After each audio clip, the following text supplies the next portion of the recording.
Good morning students. अपन कल चर्चा कर रहे थे फर्टिलाइजेशन के बारे में। फर्टिलाइजेशन क्या होता है उसके बारे में अपन ने डिटेल थोड़ी जान ली थी कि फर्टिलाइजेशन क्या होता है, परिभाषा उसके बारे में अपन बात कर रहे थे पोलन ग्रेन। तो इसमें जैसे फर्टिलाइजेशन होता है तो इसमें सबसे पहले क्या था, हेडिंग पोलन ग्रेन का अंकुरण। पोलन ग्रेन का अंकुरण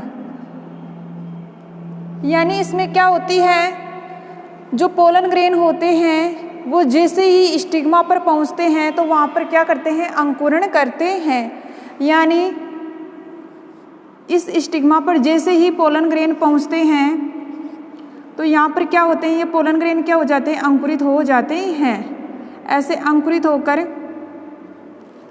सेकंड पॉइंट था, जैसे ही ये अंकुरित हो जाते हैं पोलन ग्रेन तो क्या करेंगे, जो पोलन ग्रेन अंकुरित होते हैं तो वो जर्म ट्यूब बनाते हैं। जर्म ट्यूब बनाते हैं तो जर्म ट्यूब की क्या होगी, धीरे धीरे वृद्धि होगी। जैसे ये पोलन ग्रेन है अंकुरित हुआ तो ये क्या है, जर्म ट्यूब। क्या है, जर्म ट्यूब। अब जैसे ही सेकंड पॉइंट क्या था, ग्रोथ ऑफ पोलन ग्रेन यानी पोलन ट्यूब। अब इस पोलन ट्यूब में क्या होगी, ग्रोथ होगी। तो पहले साइज इतनी थी, अब इसकी साइज कितनी हो जाएगी,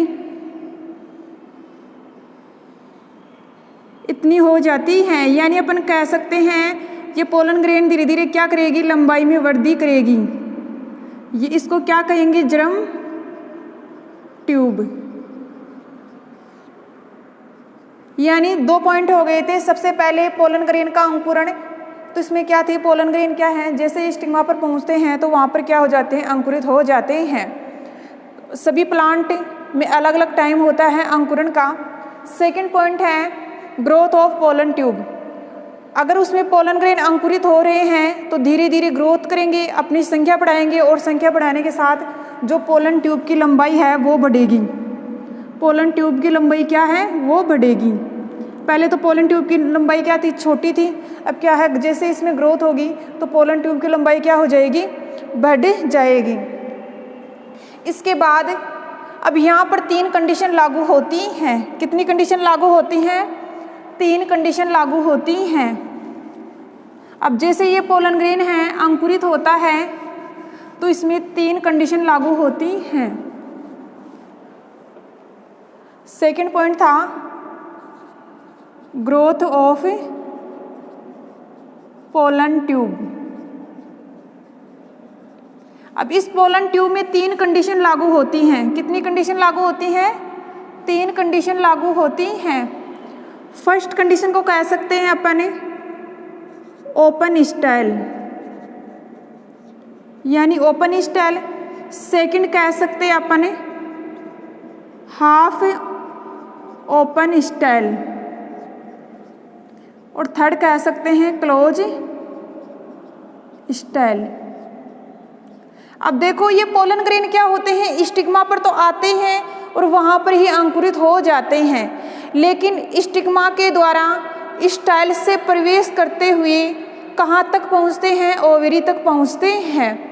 ओवेरी तक पहुँचने के बाद यानी ओवेरी के पास जैसे ही पहुँच जाते हैं तो ओवेरी के अंदर क्या होते हैं, ओव्यूल होते हैं। तो वो ओवेरी से किस में अंदर जाएंगे, ओव्यूल में जाएंगे। और फिर ओव्यूल में भी अपन बात करते हैं तो किस में जाएंगे, एम्ब्रियो सेक में जाएंगे। और एम्ब्रियो सेक के बाद कहाँ पर पहुँचेंगे, एग के पास। क्योंकि इनका जो पोलन ग्रेन का जो मेन लक्ष्य क्या है, एग तक पहुँचना। इनका मेन लक्ष्य क्या है पोलन ग्रेन का, अंकुरित होकर कैसे तैसे करके भी यानी विभिन्न प्रोसेस से गुजरते हुए वो लास्ट एंड तक यानी उनका लक्ष्य होता है एग से संलयन होना। तो पोलन ग्रेन है ये डायरेक्ट तो एग से संलयन नहीं हो सकते, लेकिन विभिन्न मेथड से गुजरने के बाद ये एग तक पहुंच जाते हैं। और जैसे ही एग तक पहुंच जाते हैं तो पोलन ग्रेन का न्यूक्लियस और एग दोनों संलयन हो जाते हैं और किसका निर्माण कर लेते हैं, एम्ब्रियो का निर्माण कर लेते हैं। तो यहाँ पर अपन ने पहले बात की पोलन ग्रेन अंकुरण है, यानी जैसे ही पोलन ग्रेन स्टिग्मा पर आते हैं तो वहाँ पर पोलन ग्रेन क्या हो जाते हैं, अंकुरित हो जाते हैं। सेकंड पॉइंट है, अगर वो पोलन ग्रेन अंकुरित हो रहे हैं तो ग्रोथ करेंगे और पोलन ट्यूब की क्या लंबाई को बढ़ाएंगे। यानी जैसे ही अंकुरित होते हैं तो सेकंड पॉइंट क्या है, ग्रोथ करेंगे और ग्रोथ करके पोलन ट्यूब है उसकी लंबाई को बढ़ाते हैं। अब ये पोलन ट्यूब है स्टिग्मा से गुजरते हुए स्टाइल में आएगी। तो स्टाइल में क्या कंडीशन लागू होती है, अब देखो जैसे ये पोलन ग्रेन है, अब यहाँ पे किस में आ रहे हैं ये, अब यहाँ पे मैं बात करूँ एक पोलन ग्रेन की, तो ये पोलन ग्रेन क्या है, अगर स्टाइल है ये स्टाइल, ये स्टिग्मा, ये ओवेरी, ओवेरी के अंदर क्या होते हैं, ओव्यूल्स। अब देखो इसमें दो कंडीशन लागू होती हैं। अगर स्टिग्मा पर देखो किसी कारण की वजह से स्टाइल क्या होती है, एक लंबी नलिका होती है, यानी अपन बात करते हैं तो स्टिग्मा के बाद एक तंतुनुमा ये वाली संरचना क्या होती है, खोखली होती है। अगर ये वाली संरचना खोखली होती है तो ये पोलन ग्रेन है आसानी से ओवेरी तक पहुंच जाते हैं। यानी अगर स्टाइल अच्छी तरह से खुली है, सिकुड़ी हुई नहीं है, तो पोलन ग्रेन क्या है, कहाँ तक पहुंच जाते हैं, अंकुरित पोलन ग्रेन कहाँ तक पहुंच जाते हैं, ओव्यूल तक पहुंच जाते हैं, ओवेरी तक पहुंच जाते हैं। उसके बाद सेकंड पॉइंट है half open style. Half open style में क्या होती है कि कुछ जो प्लांट होते हैं या कुछ अंकुरित होते प्लांट, तो उनमें जो, अब देखो यहाँ पे हाफ ओपन स्टाइल में क्या होते हैं, कुछ प्लांटों में जो स्टाइल होती है वो आधी तो खुली रहती है, आधी क्या रहती है, सिकुड़ी हुई रहती है। यानी अपन कह सकते हैं कि ये पूरी तरह से ओपन नहीं रहती है, यानी ये नलिका है सिकुड़ी हुई रहती है, यानी अपन कह सकते हैं कि थोड़ी सी ही खुली रहती है। जैसे ये थोड़ी सी खुली रहती है तो ये पोलन ग्रेन है सही ढंग से स्टाइल तक यानी ओवेरी तक नहीं पहुंच पाता है। ये पूरी तरह से खुली है स्टाइल, तो जो पोलन ग्रेन है वो जर्म ट्यूब के द्वारा कहाँ पर पहुंच जाते हैं, ओवेरी में पहुंच जाते हैं। लेकिन यहाँ पे क्या है, जो स्टाइल है वो आधी ही खुली है। तो इसका मतलब क्या हुआ, जो पोलन ग्रेन है, जो उनकी जर्म ट्यूब है पोलन ग्रेन की, वो क्या होती है, स्टाइल में ही रुक जाती है, यानी पूरी तरह से ओवेरी तक नहीं पहुंच पाती है।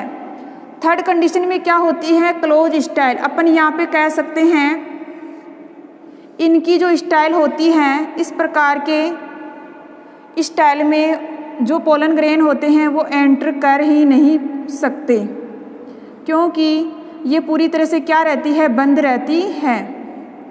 क्या रहती है, पूरी तरह से बंद रहती है। तो यहाँ पे अगर आप निषेचन की बात करें तो सबसे ज़्यादा निषेचन की प्रोसेस किस में होगी, ओपन में होगी। क्यों होगी, पोलन ग्रेन है तुरंत जल्दी से स्टाइल के द्वारा कहाँ तक पहुँच गए, ओवेरी तक। हाफ ओपन स्टाइल में क्या होते हैं, पोलन ग्रेन है आधी नलिका खुली होने की वजह से ये पूरी तरह से ओवेरी तक नहीं पहुँच पाते हैं। थर्ड क्या है, क्लोज स्टाइल। अब इसमें अपन कह सकते हैं पोलन ग्रेन है ये स्टाइल में एंटर करते ही नहीं हैं। जैसे ही स्टाइल में एंटर करते हैं तो स्टाइल क्या होती है, पूरी तरह से बंद रहती है, यानी अपन कह सकते हैं खोखली नहीं होती है। तो यहाँ पर क्या होगी, निषेचन की प्रोसेस नहीं होगी। लेकिन इसमें क्या होता है कि जो पोलन ग्रेन है ये क्या करते हैं, पेक्टिनेज एंजाइम, पेक्टिनेज एंजाइम है उसको सिक्रेट करते हैं। यानी पोलन ग्रेन क्या करती हैं, पेक्टिनेज एंजाइम को सिक्रेट करती हैं।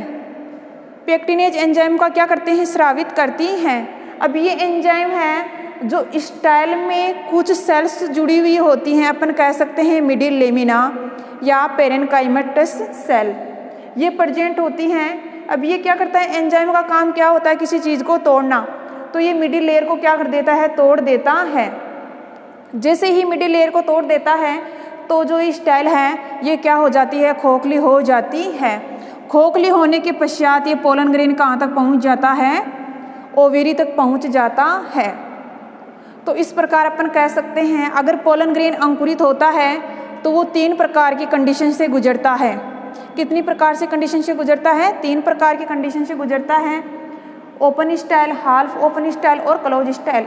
ओपन में तो क्या ध्यान में रखना है कि इसमें स्टाइल क्या रखती है, खुली रहती है, तो इसलिए पोलन ट्यूब है या पोलन ग्रेन है आसानी से ओवरी तक पहुंच जाते हैं।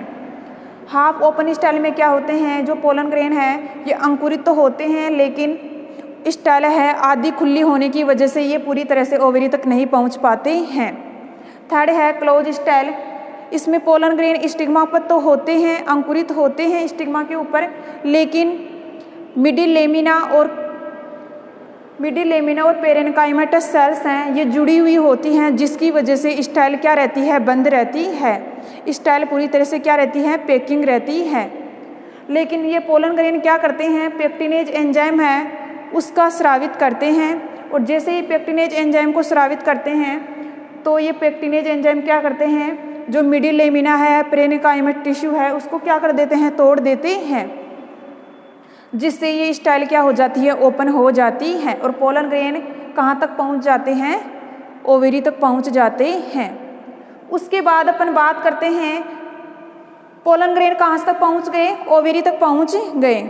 उसके बाद अपन बात करते हैं अगर पोलन ग्रेन ओवेरी तक पहुँच जाते हैं तो उसके बाद ये किस में एंटर करेंगे, ओव्यूल में। ओवेरी के अंदर क्या है, ओव्यूल है। ओवेरी के अंदर क्या है, ओव्यूल हैं। और ओव्यूल किनके द्वारा जुड़े हुए होते हैं, प्लेसेंटा के द्वारा जुड़े हुए होते हैं, तो अपन कह सकते हैं प्लेसेंटा, और ये क्या है, ओव्यूल हैं। अभी ये देखो पोलन ट्यूब है, ये स्टिग्मा स्टाइल से और ओवेरी से होते हुए कहाँ तक पहुँच गई, ओवेरी तक। अब ओवेरी के बाद ओवेरी के अंदर क्या होते हैं, बीजांड होते हैं, ओव्यूल होते हैं। अभी ये पोलन ट्यूब है बीजांड के अंदर कैसे जाती है, तो अगली हेडिंग है, अगला इसमें पॉइंट है कि pollen grain enter in ovule, यानी अब इसमें पोलन ग्रेन है कैसे एंटर होती है।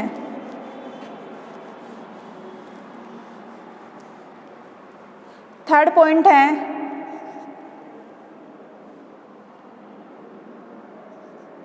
पोलन ग्रेन यानी अपन कह सकते हैं पोलन ट्यूब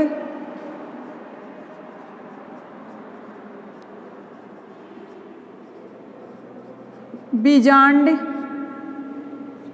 में प्रवेश, यानी थर्ड पॉइंट है पोलन ग्रेन या पोलन ट्यूब है बीजांड में प्रवेश कैसे करती हैं। अब देखो अपन ने दो बात तो पढ़ ली कि जो ओवेरी तक है वहाँ तक पोलन ट्यूब पहुँच गई। अब ओवेरी तक पहुँच गई तो ओवेरी के अंदर क्या होते हैं, बीजांड होते हैं। तो अब यहाँ पर भी अपन को तीन कंडीशन देखने को मिलती हैं। फर्स्ट तो मिलती है प्रोगेमी, सेकंड है चेलेजोगेमी और थर्ड है मीजोगेमी। यानी जो बीजांड है उसके अंदर पोलन ट्यूब है तीन कंडीशन से अंदर प्रवेश करती है। कैसे तीन कंडीशन होती हैं, जैसे ये ओव्यूल है, ओव्यूल में मैंने दो भाग बताए थे, नीचे वाला एंड होता है माइक्रोपाइलर और ऊपर वाला भाग होता है चैलेजल। अब इसमें ऊपर की संख्या कितनी होती है, एंटीपोडियल की संख्या कितनी होती है, 3 होती हैं, 2 होती हैं सेकेंडरी न्यूक्लियस और 1 होता है एग और 2 होते हैं सिनरेजिड सेल। लेकिन अपन बीजांड की बात करते हैं, ये बीजांड है,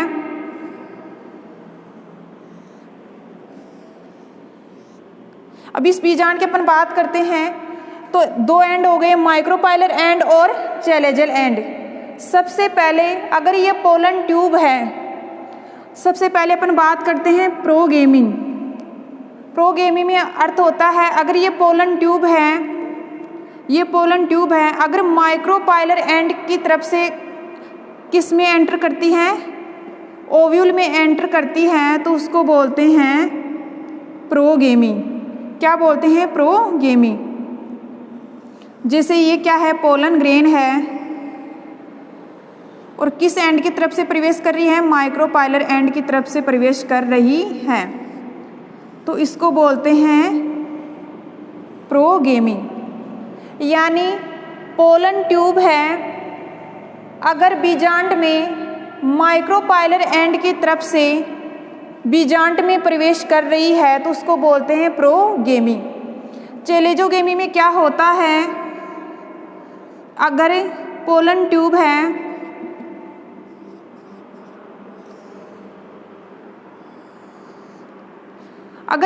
ट्यूब है चेलेजल एंड की तरफ से किस में प्रवेश कर रही है, बीजांड के अंदर, तो उसको बोलते हैं चेलेजोगेमी। आपको ये ध्यान में रखना है, दोनों एंडों से प्रवेश करवाना है। प्रोगेमी में तो जो पोलन ट्यूब है माइक्रोपाइलर एंड से प्रवेश करेगी। सेकंड है चेलेजोगेमी, इसमें जो पोलन ट्यूब होती है वो चेलेजल एंड से प्रवेश करती है, यानी ऊपर से प्रवेश करता है पोलन ट्यूब। थर्ड है मीजोगेमी। मीजोगेमी में क्या होता है, जो आवरण होता है उसके द्वारा ये पोलन ट्यूब एंटर करती हैं, यानी अपन कह सकते हैं इंटुगमेंट आवरण होता है उसके द्वारा पोलन ट्यूब प्रवेश करती है, तो उसको बोलते हैं मीजोगेमी। जैसे ये क्या है, आवरण है और ये क्या है, पोलन ट्यूब है। आवरण के द्वारा पोलन ट्यूब बीजांड के अंदर प्रवेश करती है तो उसको बोलते हैं मीजोगेमी। तो तीनों का अर्थ पता है। प्रोगेमी में तो क्या लिखना है आपको, पोलन ट्यूब मीजो यानी माइक्रोपाइलर एंड से प्रवेश करती है, यानी नीचे वाले एंड से प्रवेश करती है। चेलेजोगेमी में क्या होती है, पोलन ट्यूब है बीजांड में चेलेजल एंड से प्रवेश करती है। थर्ड है मीजोगेमी। अब इसमें अपन कह सकते हैं पोलन ट्यूब है अध्यावरण के द्वारा बीजांड के अंदर प्रवेश करती है। अब बीजांड के अंदर प्रवेश करती है तो वहाँ पर 6 न्यूक्लियस देखने को मिलते हैं। अब पोलन ट्यूब क्या होती है, बीजांड के अंदर तो प्रवेश हो गई, लेकिन प्रवेश होने से ही संलयन थोड़ी होगा। वहाँ पर जो पोलन ट्यूब है उसका न्यूक्लियस किससे संलयन होना चाहिए, एग से संलयन होना चाहिए। तो अगला पॉइंट है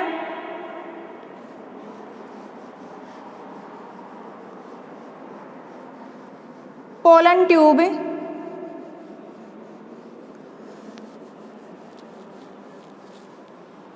यानी अपन कह सकते हैं entry of pollen tube in embryo sac, यानी पोलन ट्यूब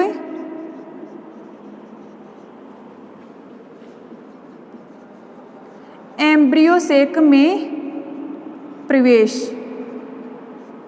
अब ये देखो ओव्यूल होता है, ओव्यूल के अंदर क्या होता है, एम्ब्रियो सेक होता है, और एम्ब्रियो सेक में कितनी कोशिकाएं होती हैं, 8 कोशिकाएं होती हैं।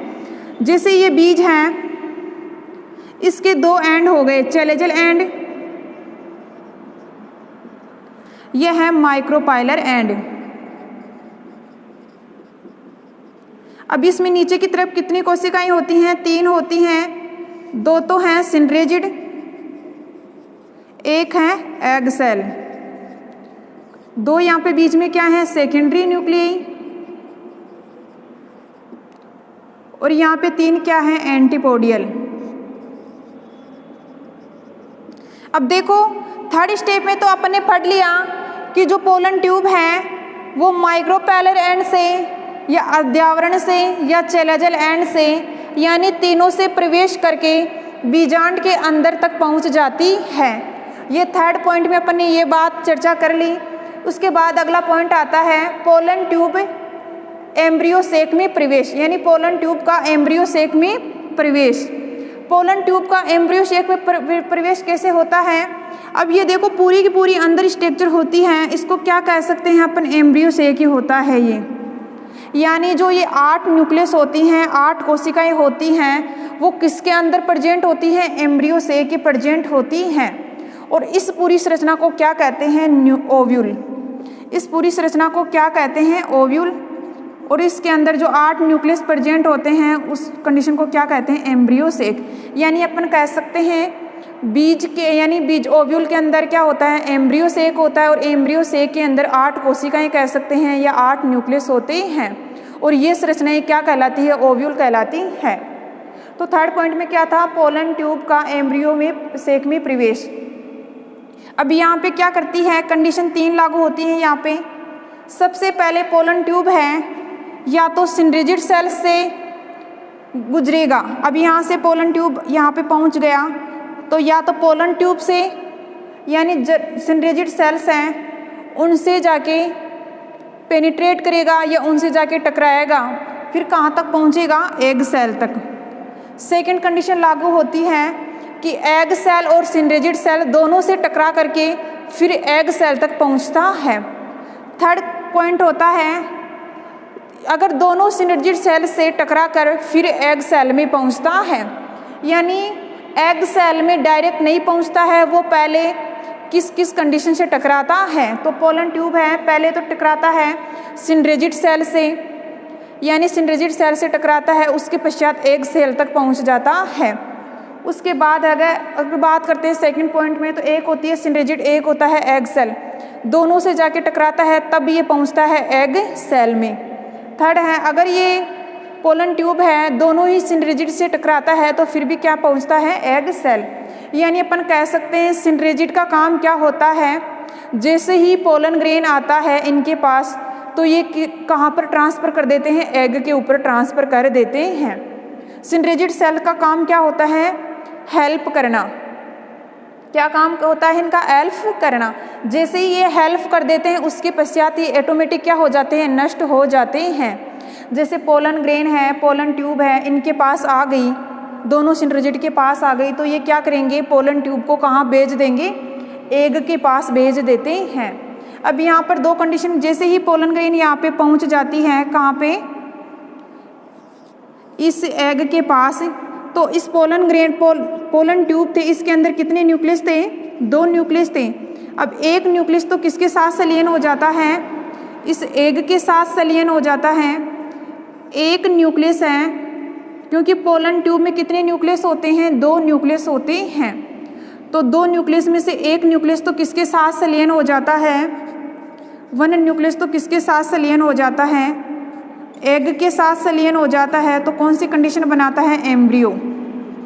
कौन सी कंडीशन बनाता है, एम्ब्रियो बनाता है। और ये दूसरा न्यूक्लियस है, ये किसके साथ संलयन हो जाता है, सेकेंडरी न्यूक्लियस के साथ संलयन हो जाता है। अपन कह सकते हैं 1 न्यूक्लियस है वो किसके साथ जुड़ जाता है, सेकेंडरी न्यूक्लियस के साथ जुड़ जाता है। तो किसका निर्माण कर लेता है, एंडोस्पर्म का। किसका निर्माण कर लेता है, एंडोस्पर्म का। यही प्रोसेस क्या कहलाती है, फर्टिलाइजेशन कहलाती है। लास्ट में अपन को ये ध्यान में रखना है कि पोलन ट्यूब है 2 न्यूक्लियस रखती है, दोनों न्यूक्लियस ही एग से संलयन नहीं होते हैं, दोनों न्यूक्लियस एग से संलयन नहीं होते हैं। केवल एक न्यूक्लियस है एग से संलयन होता है तो भ्रूण का निर्माण करता है, और दूसरा न्यूक्लियस जो एम्ब्रियो सेक के सेकेंडरी न्यूक्लियस हैं उनके साथ संलयन होता है और वो एंडोस्पर्म का निर्माण करता है। इस कंडीशन को क्या कहते हैं, फर्टिलाइजेशन कहते हैं। अब यहाँ पर 2 कंडीशन देखने को मिली हैं, एंडोस्पर्म का निर्माण और एम्ब्रियो का निर्माण। इस कंडीशन के आधार पर अपन बात करते हैं डबल फर्टिलाइजेशन की और ट्रिपल फर्टिलाइजेशन की। अपन कह सकते हैं डबल फ्यूजन या ट्रिपल फ्यूजन। डबल फ्यूजन किसको बोलते हैं, जो ये कंडीशन प्राप्त हुई है अपन को, एक न्यूक्लियस एक एग से संलयन होता है तो एम्ब्रियो का निर्माण करता है, दूसरा न्यूक्लियस सेकेंडरी न्यूक्लियस, यानी एक न्यूक्लियस किसके साथ, एम्ब्रियो सेक के सेकेंडरी न्यूक्लियस के साथ संलयन हो रहा है, किसका निर्माण कर रहा है, एंडोस्पर्म का। ये कंडीशन क्या कहलाती है, डबल फ्यूजन कहलाती है। उसके बाद अपन बात करते हैं ट्रिपल फ्यूजन, वो अपन नेक्स्ट क्लास में पढ़ेंगे। लेकिन जो अपन का जो टॉपिक है फर्टिलाइजेशन का वो कंप्लीट हो गया। लेकिन कंप्लीट में अपन बात करेंगे डबल फर्टिलाइजेशन और ट्रिपल फर्टिलाइजेशन, क्योंकि यहाँ पे पता है कि अपन को फर्टिलाइजेशन से किसका निर्माण होता है, एम्ब्रियो का निर्माण होता है। अपन को क्या चाहिए, एम्ब्रियो चाहिए। एम्ब्रियो अंकुरित होकर दोबारा से क्या बना लेगा, नया प्लांट बना लेगा। और नया जनरेशन स्टार्ट कर लेगा। लेकिन जैसे अपन बात करते हैं कि जो ये एंडोस्पर्म का निर्माण करता है ये किसके द्वारा होता है। देखो अपन कोई भी बीज होता है, जैसे चना है, उसका बीज ये होता है, इस प्रकार होता है, यानी डाइकोट होता है। चने का बीज क्या होता है, डाइकोट होता है। और उसमें अंदर की तरफ क्या होता है, एम्ब्रियो होता है। अंदर की तरफ क्या होता है, एम्ब्रियो होता है। एम्ब्रियो के बाद अपन जो बात करते हैं कि इसमें जो अपन कह सकते हैं स्टार्च, स्टार्च को अपन कह सकते हैं एंडोस्पर्म। यानी एंडोस्पर्म एक तरह से क्या है, स्टार्च है। ये एंडोस्पर्म है, एंडोस्पर्म की वजह से ही ये एम्ब्रियो क्या है, जीवित है। यानी एंडोस्पर्म की वजह से ही एम्ब्रियो क्या करता है, अपनी क्रिया करता है। कभी भी एम्ब्रियो है ये अकेला नहीं रह सकता है, क्योंकि इनके साथ एंडोस्पर्म का होना जरूरी है। एंडोस्पर्म से न्यूट्रिशन प्राप्त करता है, तभी एम्ब्रियो क्या होता है, अंकुरित होता है। तभी तो अपन कोई भी फसल है उसको उगाते हैं तो उसके दोनों कोटिलिडन अलग हो जाते हैं। जैसे मूंगफली अपने उगाई तो मूंगफली में जो अंदर वाला है, दो कोटिलिडनों के बीच जो एम्ब्रियो होता है वो तो अंकुरित होकर नया प्लांट बना लेगा, और उसके साइड में जो दो कोटिलिडन निकलते हैं, अपन कह सकते हैं दोनों बीज क्या हो जाते हैं, अलग अलग हो जाते हैं। उनका काम क्या होता है, दोनों बीजों का इस एम्ब्रियो को पोषण देना। और जैसे ही एम्ब्रियो अंकुरित हो जाता है उसके पश्चात दोनों बीज क्या हो जाते हैं, अलग अलग हो जाते हैं। अपन को क्लियर दिखाई देते हैं कि इस भाग का पार्ट ये है और इस तरफ का पार्ट ये है, और दोनों के बीच में जो एम्ब्रियो है वो अंकुरित हो जाता है। उसी प्रकार अपन चने का प्लांट होता है, उसमें अपन देख सकते हैं कि दोनों कोटिलिडन के बीच में एम्ब्रियो होता है, वो अंकुरित होकर नया प्लांट बना लेता है, और दोनों कोटिलिडन क्या होते हैं, अलग हो जाते हैं। तो इस प्रकार की प्रोसेस को अपन क्या कहते हैं, फर्टिलाइजेशन कहते हैं। उसी के आधार अपन बात करते हैं डबल फ्यूजन और ट्रिपल फ्यूजन, वो अपन नेक्स्ट क्लास में बात करेंगे। ठीक है।